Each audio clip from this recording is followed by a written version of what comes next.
So we're going to get started on the Rube Goldberg project, and inside the lessons folder, inside the project 2 folder, you'll see that I've posted some references to Rube Goldberg. The first link is a Wikipedia link, and the second list is a collection of 3D animations that were inspired by Rube Goldberg machines. So review this content before you get started with the demonstration videos.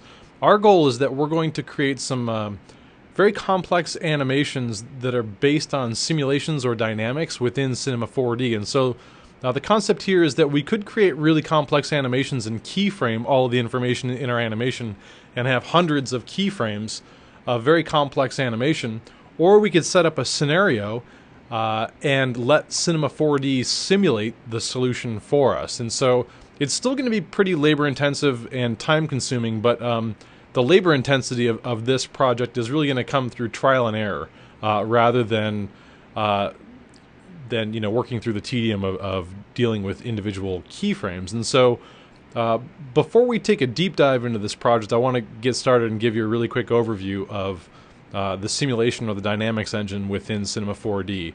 Now, I'm going to be using version 12 and I'm going to pop open version 13 just to give you a really quick overview of the difference, the difference in the menu options. So I'm going to jump back to version 12, and if I click on the simulation pull-down menu, I want to point out that I have a dynamics menu. In the dynamics menu, I have a handful of options that are available here.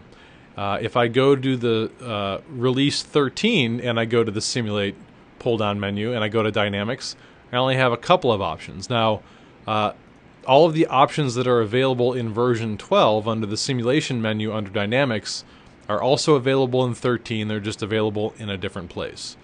If I go over to version 13, if I select an object and I right-click on it, or if I go to tags, so I can right-click on the object and look in the tags section, or I can go to the tags drop-down menu. In version 13, if I go to the simulate tags, all of the same options are available as version 12. If I go into version 12 and I go to the simulate menu and I go to dynamics, you'll see all those options available. However, when I right-click, or if I go to the tags menu in Cinema 4D, I do not have a simulate menu. I have a dynamics tags, and there's only one dynamic body available. So the primary difference here, everything works the same. The only difference is if you're using version 13, you won't be getting most of this stuff from the simulation menu, as I will be.